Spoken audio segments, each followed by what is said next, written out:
Hello and welcome to Build with Bill. On today's episode, we're going to build a human monk styled after the one that I built with Jack. It's going to be pretty fast. I don't mean the video is going to be fast. I mean this dude is going to be fast. So get out your player's handbooks. It's time to build a character.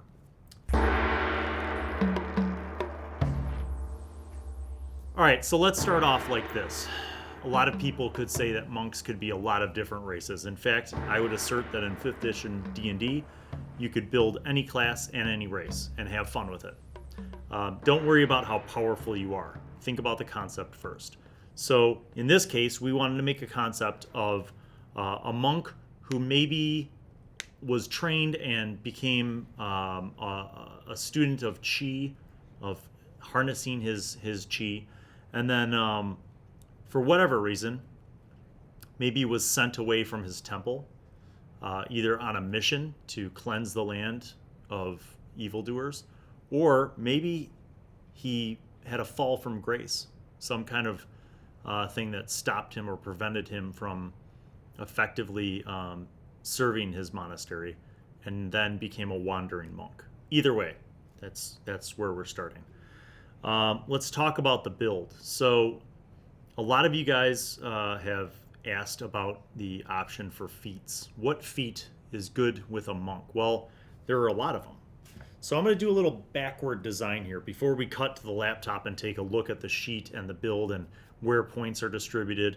We're going to talk about backgrounds, we're going to talk about feats, and then we're going to work our way back to the monk and we're going to build it. So one thing that monks are, and if you're following along with your player's handbook, I want you to turn to page 165.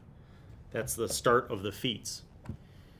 Monks are typically pretty dexterous and pretty swift in their movement.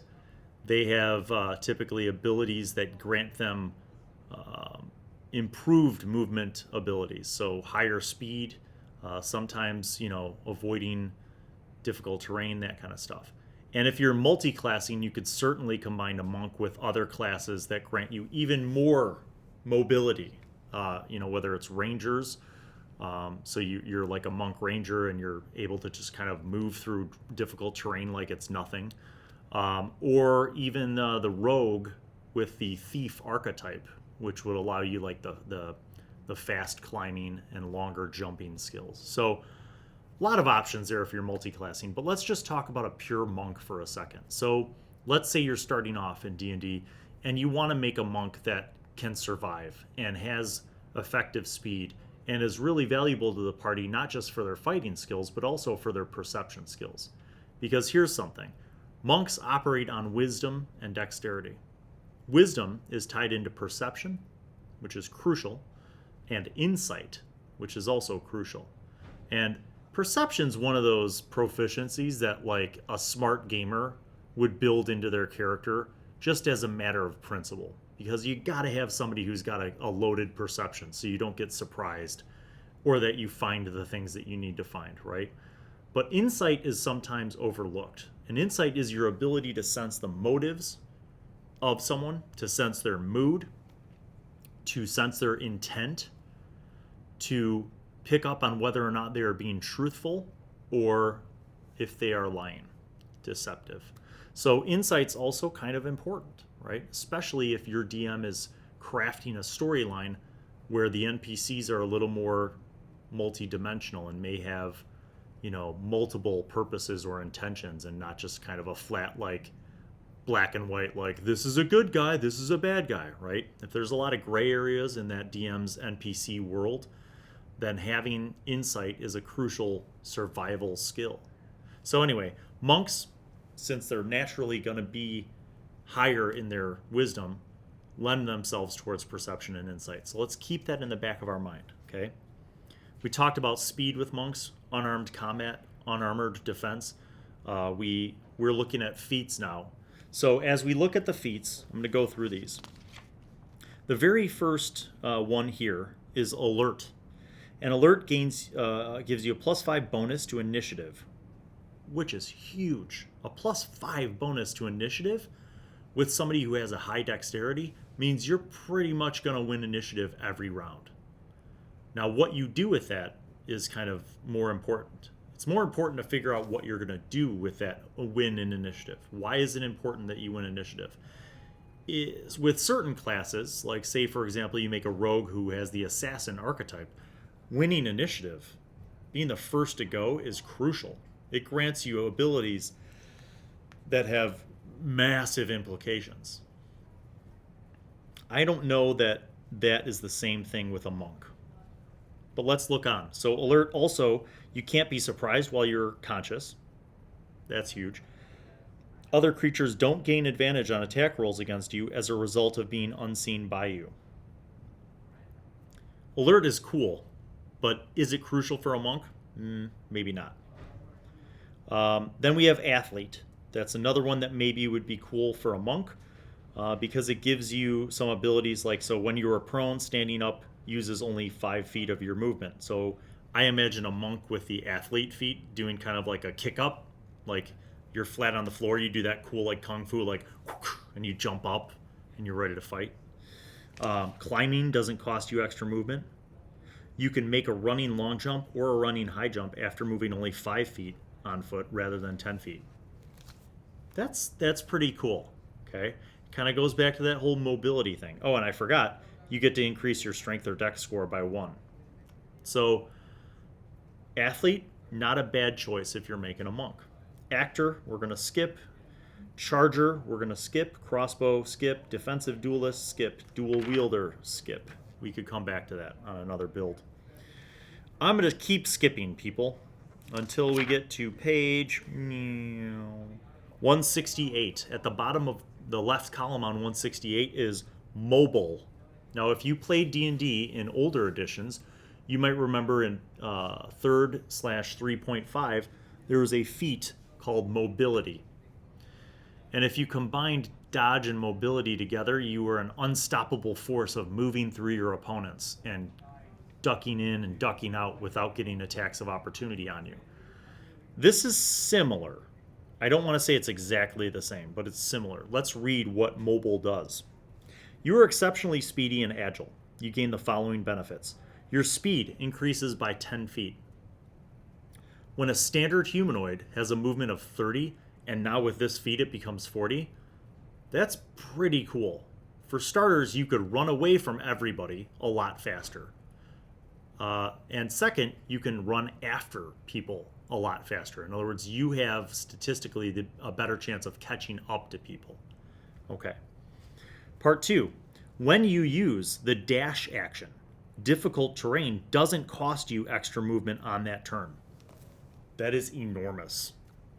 That is huge. So if you're not attacking, you're just going to use your movement, and then your action instead of an attack is going to be to dash. You basically ignore difficult terrain. It doesn't cost you extra movement on that turn. That is huge. Huge. Using the space effectively, right? Imagine like all the stereotypes from like kung fu movies, right? Like the little quick kung fu guy or ninja just flying through something, right? The last one is when you make a melee attack against a creature, you don't provoke opportunity attacks from that creature for the rest of the turn, whether or not you hit. Whether you hit or not. So I make an attack. Now I could duck out. And normally in the ducking out, I would take attack of opportunity on people, or they would get an attack of opportunity on me. A monk technically gets 2 attacks, right? So if they're doing their unarmed combat, they get an attack, and then they can use a bonus action as an attack. So if they attack 2 separate people, and then the following round they want to leave that space, those people can't get opportunity attacks on them. So, or maybe they want to do the run in, attack, and bump out. They could do that now. Whereas, if you use that technique of kind of splitting your movement, you would incur an attack of opportunity on your way out unless you disengage somehow. So rogues, for example, with their bonus action and cunning action, they can do that. But normally a class doesn't have that ability unless they have something like that cunning action. without taking an opportunity attack. So this puts us in that position where I'm looking at that and I'm like, it's really cool. It's really cool. It gives you a lot of options for either just being your own individual, on a battle map in some kind of scenario and being able to move pretty quickly, pretty freely, pretty effectively in and out of combat to assist your party members. A lot of potential there. So that's the one that I'm going to use today. We're going to build a human variant monk with the mobile feat. And why human variant? Well, if you're new to D&D, typically you can't start off the game with a feat unless you choose that human variant option. Now, you could swap it out. So typically when you get an ability score improvement, for most classes that's like at 4th level, and then periodically after that based on your class choice, you can swap out an ability score increase for a feat, but that's at 4th level. So to start off with this feat at 1st level, we're going to do the human variant, which will grant us that option. So we've done some conceptualization here. I'm imagining the wandering monk.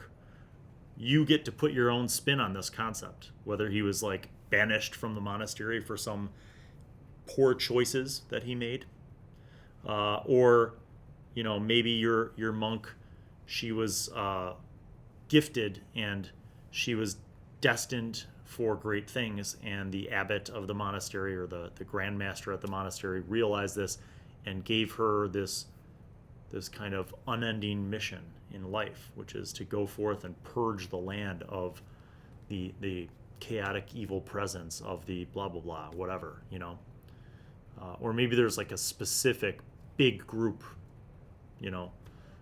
some huge criminal organization that represents the antithesis of the lawful good or lawful neutral beliefs of the monastery, of your monk, and therefore the monk has been destined to wipe out this organization, right?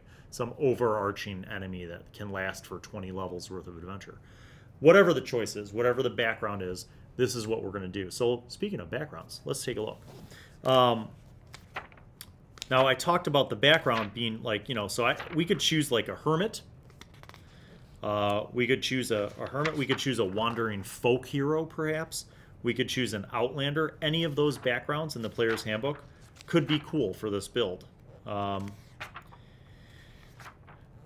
The acolyte lends itself towards a monk, but there's some overlap.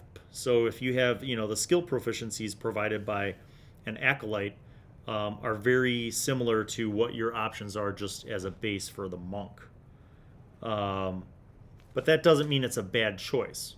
And at your DM's discretion, you can have a conversation with the DM and choose the acolyte background, but just change the skill proficiencies to something that fits your character more. So remember that your DM should be your partner in building your character so that your character's background and your character's concept is included in the game. That's what makes that connection magical. When you're playing a character that you care about and who the DM has thought about, the DM's thought about how to put you into this story, how to make you a principal character in that story. From a movie perspective, it would be like casting, right? That works. So even though the book says skill proficiencies, insight, and religion, you could work with your DM to change that if you need to. Now, the only exception I make is that it should still be cohesive with the concept and the story. It shouldn't be some, I hate to say this, but like, don't game the system.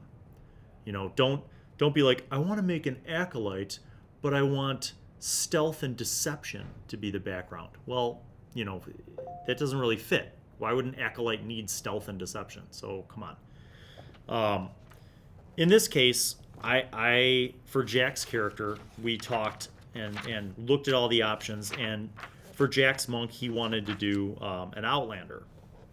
And the concept is basically that he's been removed from civilization for a while. First in the form of his monastic life, as a monk in a remote monastery. But then, after leaving the monastery, kind of just being on his own, kind of like avoiding civilization, living out in the wilds, living off the lands. And this blended really well into that concept. So the Outlander skill proficiencies are athletics and survival. They get a tool proficiency, one type of musical instrument, which, I mean, we thought, that's kind of cool. Like maybe he'll have like a cool like wooden flute, and because he's on his own a lot, maybe I just imagine him like camping out and he's around a campfire and he's just playing his like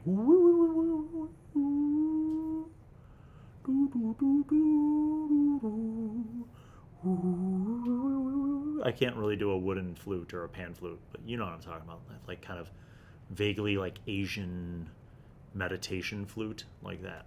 Because he's a monk. Makes sense.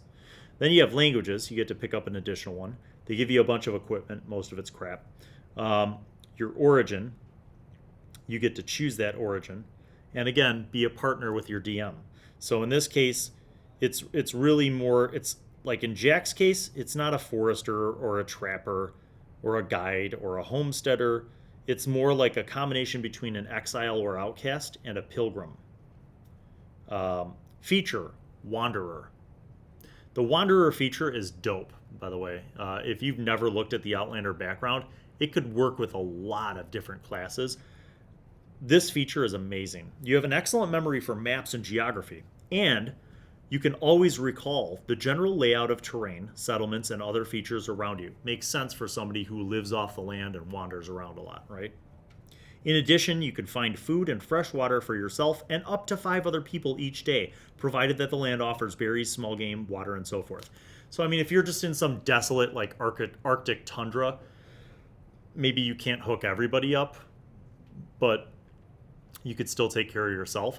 But in like normal, what I'll call like normal D&D game geography, where it's not some blighted desert or some frozen waste, extreme climate, that's pretty cool. It basically means that like you can get by with limited water and rations because you've got somebody who can hook all that up. Now, if you have a ranger or a druid, that might be immaterial or irrelevant anyway. But it's a cool background option.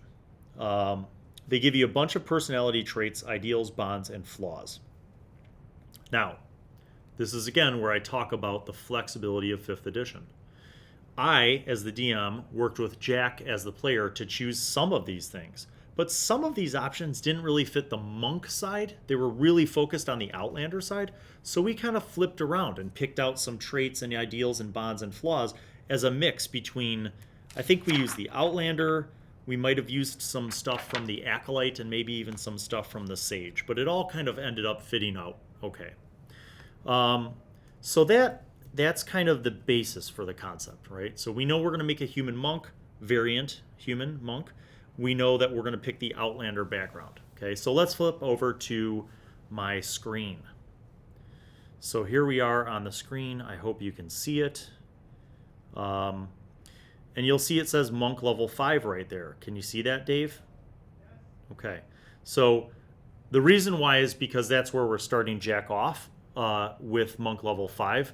But I'm going to talk through this process as if we were building him from level 1. Okay. So you see there the race, human variant, background, Outlander, alignment, lawful neutral, player is Jack. Okay. So Jack rolled stats, because I roll in my games. But if you didn't roll, let's say you're just doing a point buy and you were, maybe you're making this character for Adventurers League and it's got to be AL legal. Or, your DM, your group always does point buy to keep things fair. All you have to remember is that you want to basically try to max out wisdom and dexterity, with Constitution being a close runner-up. Intelligence and charisma and strength even do not matter for a monk. They just don't. And if anything, having a quote-unquote dump stat, having a couple stats that are like 8 or 10, is good for character building. It gives you some challenges, some obstacles. It makes you not good at something, which is almost as important as being good at something for character development. Okay? So in Jack's case, he rolled pretty well. He placed some of his higher rolls into dexterity, wisdom, and constitution. Some people might be like, why isn't his wisdom 20 and his dex 16? Because because the 16 wisdom is good enough, and because the 20 dex is pretty dope. You'll see why. All right. At 5th level, his proficiency bonus would be 3. At 1st level, it would be 2. All these numbers reflect the 5th level stats, but basically, monks get proficiency in strength and dexterity saving throws. His dex saving throw is 8. Plus 8. That is enormous. Cut to me to show my face. The enormity of a plus 8 dexterity saving throw cannot be underestimated. All right. Let's talk about proficiencies. So if you're following along in your player's handbook, which you should be, because this is like school, which is funny because I don't use a book in my class in school. There's no book in TV class. But there's a book in D&D class, and it's called the PHB. Go buy it. All right. On page 77, people, we have monks. They get 1d8 hit dice per level. Armor proficiencies, none. You know why? Because they don't need it. We'll get there. Weapons, simple weapons, and short swords. Okay. Tools, choose one type of artisan tool or one musical instrument. Pretty cool. Saving throws, strength and dex. And then skills, you choose 2 from the following options. Acrobatics, athletics, history, insight, religion, and stealth. Remember what I was saying earlier about monks having a high wisdom and how that really benefits perception and insight? Do you notice how perception's not one of their choices? Yet another reason why with the human variant we have some nice options. Okay, we'll talk about that in a second. So what do we know that we're getting from Outlander? Because I don't want to duplicate, right? So if I know from an Outlander that I'm going to get a certain set of skills, which would be athletics and survival, then I don't want to choose those for my monk things, right? So I'm getting athletics and survival. We'll cut to the screen so I can show you this. I filled in these blanks, but you could see any of these things that have a black dot in them means that Jack's monk has proficiency. So cut back to the laptop, Dave, or anyone, literally, whoever's in the studio. Cut back to the laptop. God damn it, Garafa.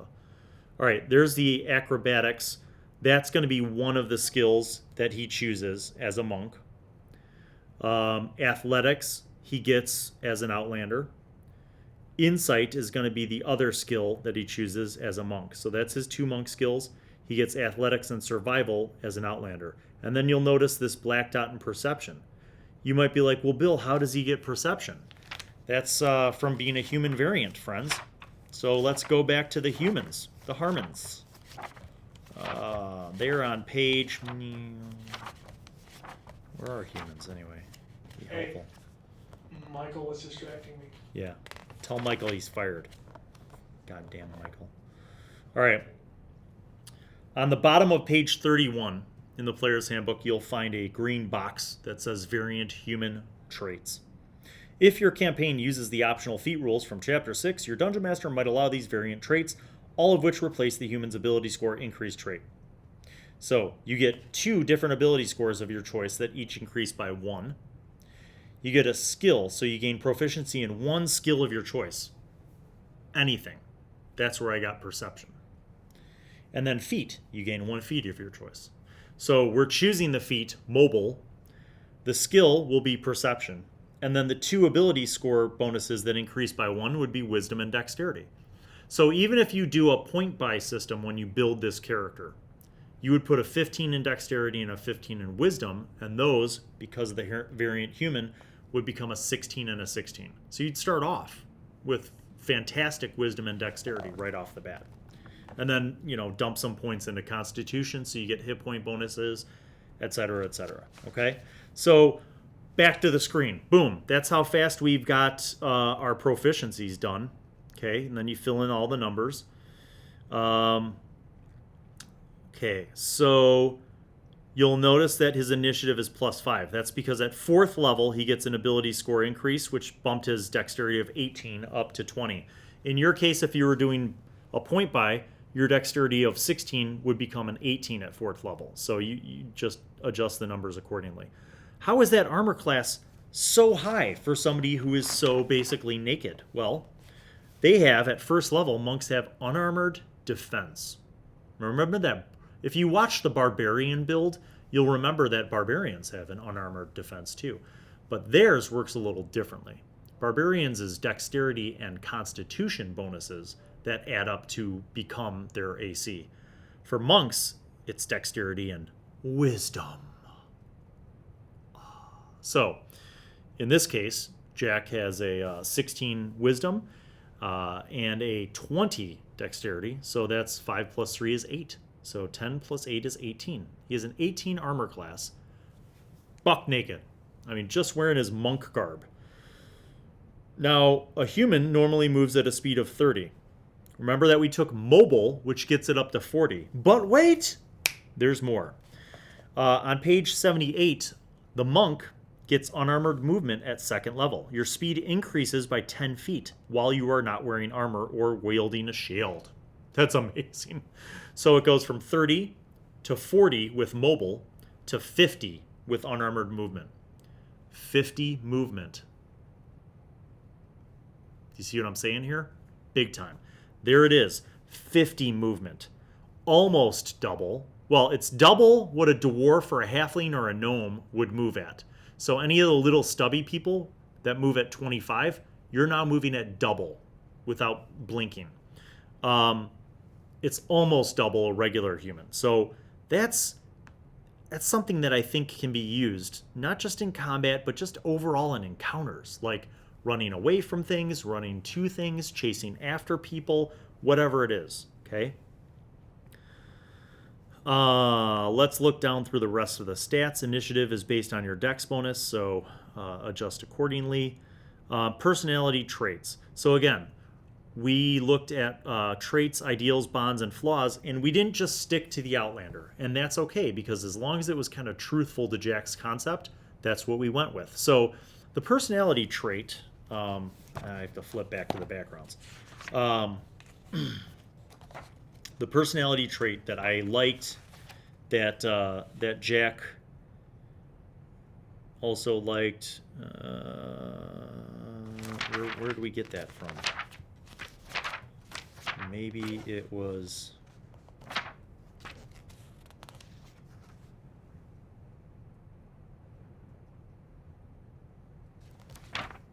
We didn't just make that up, did we?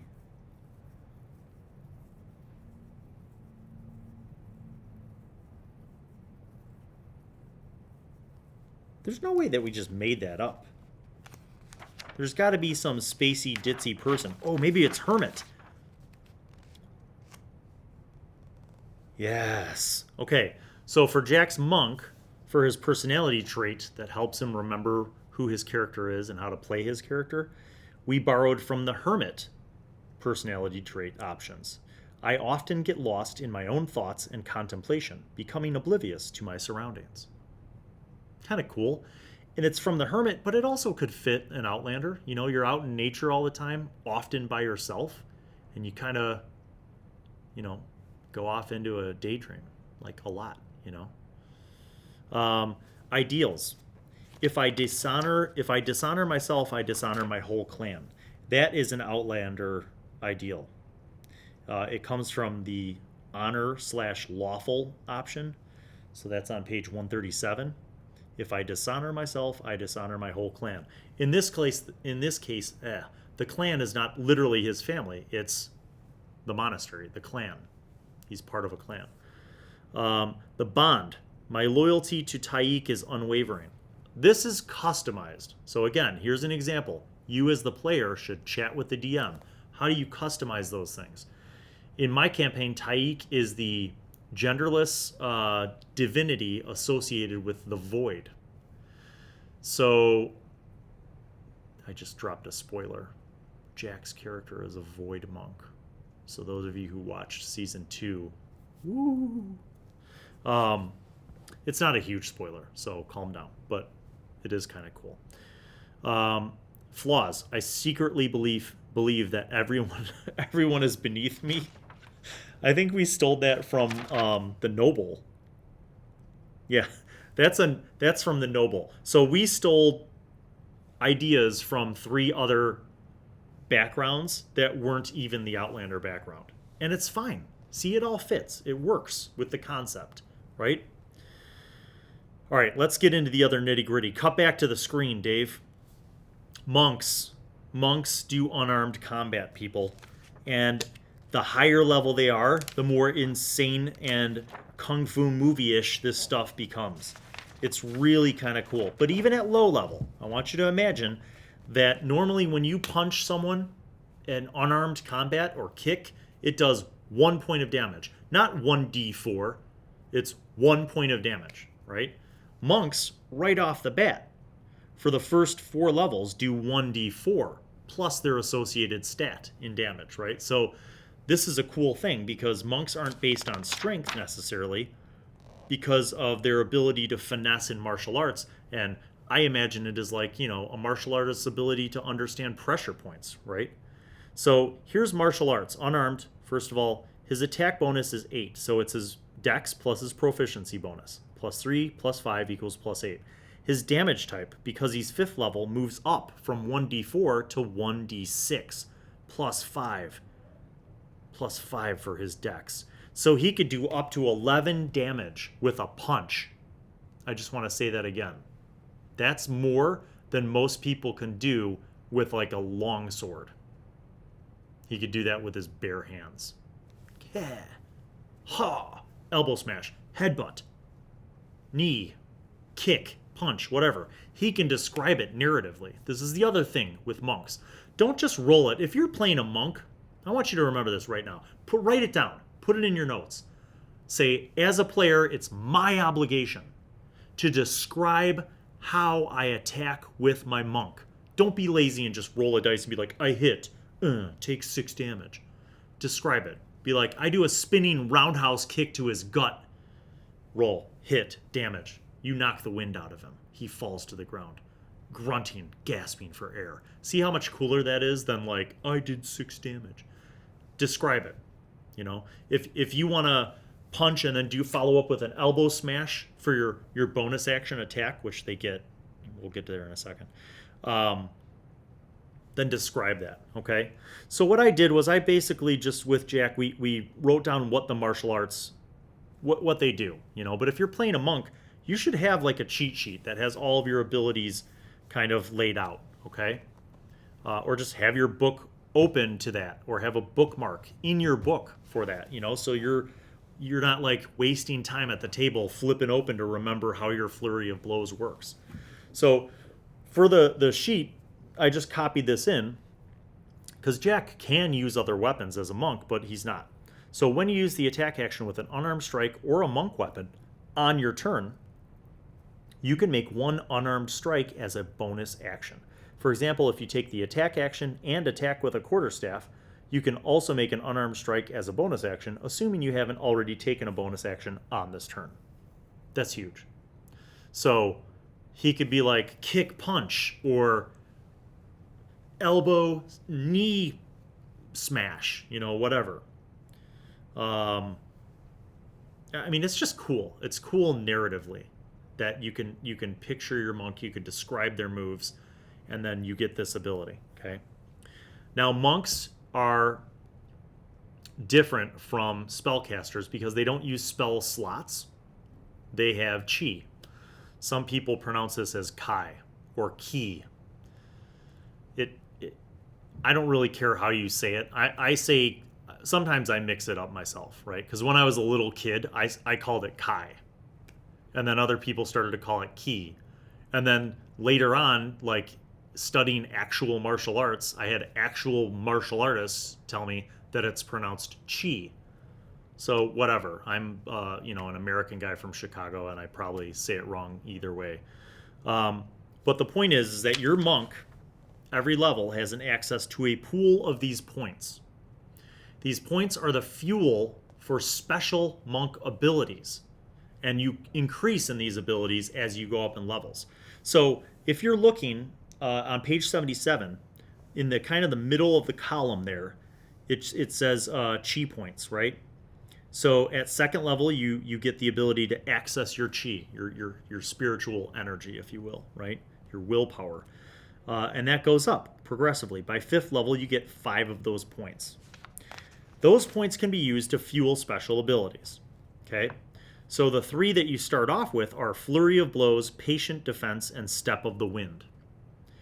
Flurry of Blows, Patient Defense, Step of the Wind. If you cut over to the laptop, you'll see right here. I have Chi, 5 points, Flurry of Blows, Patient Defense, Step of the Wind. Just brief descriptions that explain how those work so that Jack can look at his sheet and use them or activate them.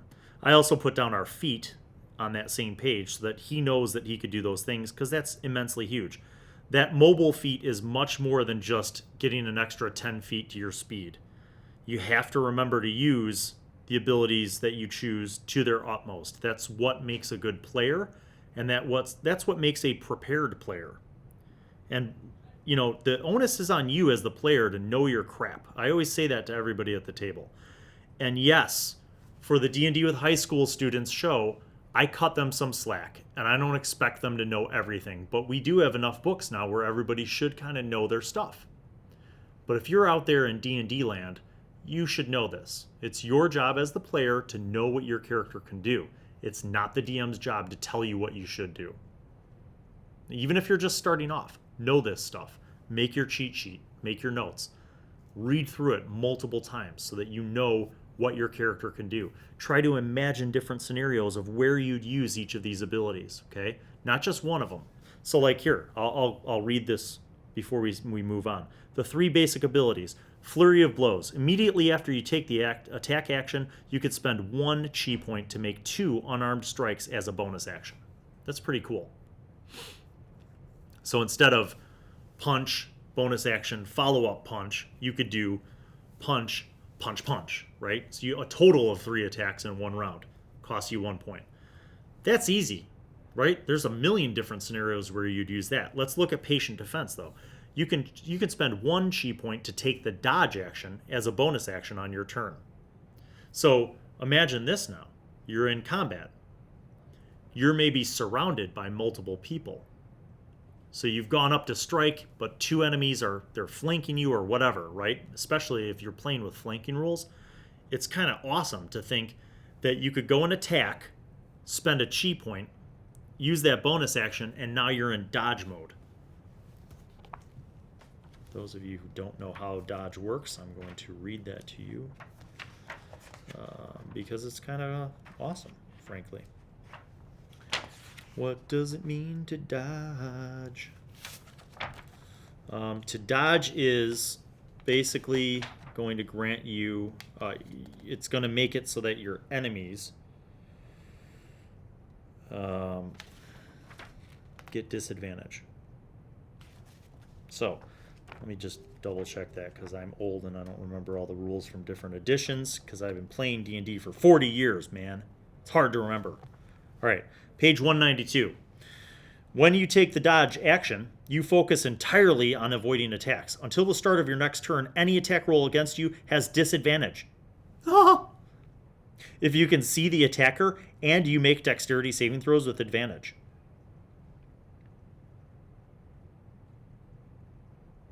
Oh, let me reread that because I didn't put the commas in the right place. Until the start of your next turn, any attack roll against you has disadvantage if you can see the attacker. And you can make dexterity saving throws with advantage. So there. I'm normally kind of thinking offense, flurry of blows, but man, you can run up into a mob of people, right? Whoosh, big punch. Blow your bonus action and a chi point and patient defense, and now you're like the monk who nobody can hit. You're just, snake technique. Whatever. So you can make up your own narrative, but basically patient defense. And I just duck and weave, anticipating and basically people, the DM's ruling for those attackers against you at disadvantage. They're likely going to miss because you have a dope AC, and now you're in full dodge mode. And it only costs you a chi point. Wow, that's awesome.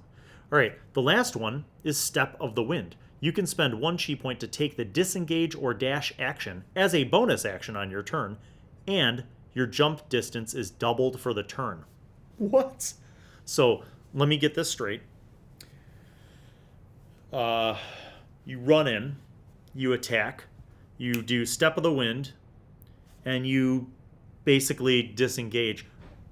You can dash. You don't have to disengage. You can just dash out. You can dash out narratively, like I do a triple backflip backwards, or you could just run away, right? Now, this might be the part where professional gamers are like, Bill, if you don't disengage, the enemy gets an attack of opportunity on you. They would, but you have the mobile feat, remember? Oh, the old man still knows a few tricks. When you use the dash action, difficult terrain doesn't cost you extra movement. Also, when you make a melee attack against a creature, you don't provoke opportunity attacks from that creature for the rest of the turn. So again, you can run up, punch it, use Step of the Wind, and then run away, and it can't attack you as you're running away. That's so awesome. See? Monks are cool. All right. We are moving on to page 2 of the character sheet notes because monks have a lot of abilities, and you need a lot of space for all this crap, right? So maybe, people, you have your bookmarked player's handbook as a prepared player, or maybe you make photocopies, or you just copy this down into your sheet, however you want to do it, right? Copy, paste, whatever. At level 2, they also get unarmored movement. I think I talked about that. That's how he got that extra 10 feet. So unarmored movement plus mobile gives them a speed of 50. At level 3, they choose their monastic tradition. Now, there are tons of options across all the books, but I wanted to keep this build player's handbook, basic, straight up build, okay?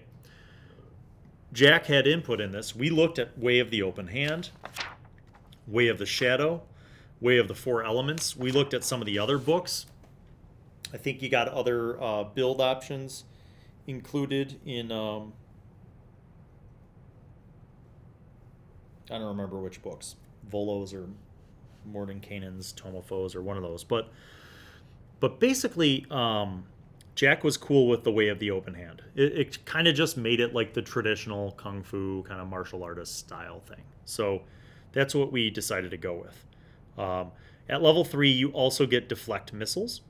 So if you haven't read this, it's on page 78. Read it because it's incredible. You have to think about the difference between a bonus action and a reaction. So Deflect Missiles. We'll cut over to the computer for this one. You can use your reaction to deflect or catch the missile when you are hit by a ranged weapon attack. So the attack hits you first, and then when you do so, the damage you take from the attack is reduced by 1d10 plus your dex modifier plus your monk level. So at level 3 even, when you get this, if you had a 16 dexterity and you're level 3, that's 1d10 plus 6 damage reduction. If you reduce the damage to 0, you can catch the missile if it is small enough for you to hold in one hand, and you have at least one hand free. So if you're open-handed, you don't have any monk weapons, then you're good. If you catch a missile in this way, you can spend 1 chi point to make a ranged attack with the weapon or piece of ammunition you just caught as part of the same reaction. You can make this attack with proficiency, regardless of your weapon proficiencies, and the missile counts as a monk weapon for the attack. So let's say somebody throws a dart at you, a dagger, a spear, a javelin, they shoot a short bow at you, a long bow at you, a crossbow at you. Any of those things. You could snatch out of the air or deflect it, right? If you roll high enough, if you roll 1d10 and your dex and monk levels are high enough, not only can you just deflect it so it doesn't do any damage on you, you could basically, like, Kung Fu Panda that thing. You know what I'm saying? Like, just grab it, spin, and whip it back at the person. I can't do a spin because I'm not in a spinning chair, but you know what I'm saying? That's awesome. And it's a reaction. Monks. All right, here's another thing. Beginning at 4th level, slow fall. You can use your reaction when you fall to reduce any falling damage you take by an amount equal to 5 times your monk level. So you get this at level 4. That means 20 damage. So typically you take 1d6 damage for every 10 feet that you fall above the first 10 feet off the ground. So if you're on top of a 20-foot roof and you fall, you'd normally roll 1d6. You'd have to fall 40 feet, right? 30, that's 3d6, potentially 18. Yeah. So you'd have to fall a lot of, like, you'd have to jump off of a tower to really take any damage. Like, that's amazing. This is where, like, monks get that supernatural, like, crouching tiger, hidden dragon level power at merely 4th level, right? So cool. And again, is that a combat power? No, not really. But is it just a cool narrative thing that you can do? Yes. Describe how you, while everybody else is running down the stairs or rappelling off of the building or the tower, you just jump off and, like, use the wind, call upon the wind to glide down, and you do that, the ninja drop where you, it's just amazing, isn't it? At 5th level, like a fighter, like a paladin, like a ranger, you get an extra attack. You can attack twice instead of once whenever you take the attack action. So remember what that really, really means. 2 attacks. 2 attacks, punch, punch, plus your bonus attack, because you're a monk, punch, or elbow smash, whatever, right? Pow, pow, kick. Kick, kick, kick. Kick, spinning, elbow smash, headbutt. Whatever your 3 attacks are. And then if you just really wanted to go hard on someone, you could do flurry of blows. So you could go full punch, keep chi point, punch, punch. 4 attacks at 5th level with no weapons. And you're doing the same with your bare fists as you could with a short sword. Fear the power of the monk. All right, stunning strike. You can interfere with the flow of chi in an opponent's body. This is like the human stun gun, right? When you hit another creature with a melee weapon attack, you can spend 1 chi point to attempt a stunning strike. The target must succeed on a Constitution saving throw or be stunned until the end of your next turn. If you read that very literally, it says a melee weapon attack. I think that includes an unarmed attack. The way I envision it is like when, like, a martial artist, like, hits you at a specific pressure point, right? The ability to just like stun you or a knockout, that's pretty awesome. Now remember, you only get 5 of those chi. So all these cool powers, but you don't have a big pool to activate. That can be a challenge to balance, you guys. But like any spellcaster, you have the same predicament. Like, you only have, with certain spellcasters, you only have a certain number of slots before you're done. I don't think monks are done once they use up all their chi. I think they still have incredible abilities. Like slow fall doesn't require any chi to activate. It's always there. Same thing with unarmored movement. Same thing with unarmored defense. Same thing with their just basic attacks. Awesome, right? Let's look at the computer at the bottom of the page. Jack chose the way of the open hand. So for this build, it's going to be open hand technique.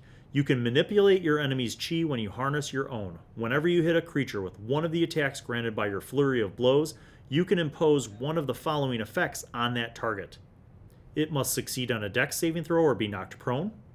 It must make a strength saving throw. If it fails, you can push it up to 15 feet away.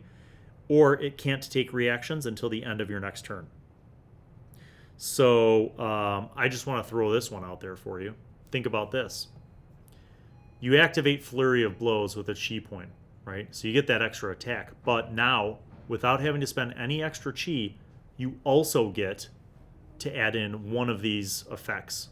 You can impose one of those effects additionally. I could think of numerous reasons why you could do any of those. First of all, knocking an opponent prone gives your party members advantage on that opponent. That's huge. Or, say you got an opponent who's not particularly strong, but could be a threat in close proximity, and you're able to knock them 15 feet away. That could be the difference between them effectively casting a spell against your friends or not. Or it can't take reactions until the end of your next turn. If your friends are in jeopardy of being attacked and they can't pull out, pull away, run away, or disengage without taking attacks of opportunity, now with this, you can effectively hit this person with your open hand technique. They can't take reactions until the end of your next turn. So your friends can safely move away without that enemy taking attacks of opportunity on them. And especially in an enemy that has multiple attacks, like say you're fighting a monster or a creature who has multiple arms, or like gets a bite and a claw or a tail attack, or all three. Now you've just basically crippled that enemy for one round, which is long enough for your friends to pull back. So again, the monk is not just a solo artist. The monk can be a huge asset to the group, a huge friend of the party, a huge ally to have on board. No spells there. Occasionally there are monk abilities at higher levels that require a spell save DC. That's simply just calculating your spell save DC. It's not rocket science. It's 8 plus your proficiency bonus plus your wisdom bonus. So again, whether you are rolling up a character or you're going to do the point buy system, I think this build for the monk is not anything fancy. I don't think it's overpowered. This wasn't made to be an unstoppable death machine. It's made to just be an interesting character that you can play. And if you haven't made a monk, I invite you to try this out. You know, if you have an opportunity to make a monk and try it out with your local gaming group, let me know what you think. Let me know if it works out for you. Let me know if you discover anything cool. Let me know if you make any changes to this build. Like maybe you choose not to be an Outlander, or maybe you choose a different feat rather than mobile. But hopefully you've gotten something out of this. Again, the point of this whole series, Build with Bill, is not really for me to show you the best, most overpowered build. There are other channels that do that. It's just to share my ideas with you as I think through how to build a character. And we'll have plenty more of these. So thanks for watching. Thanks for subscribing. Thanks for all your support. We really appreciate it here. And we'll see you around on the next video.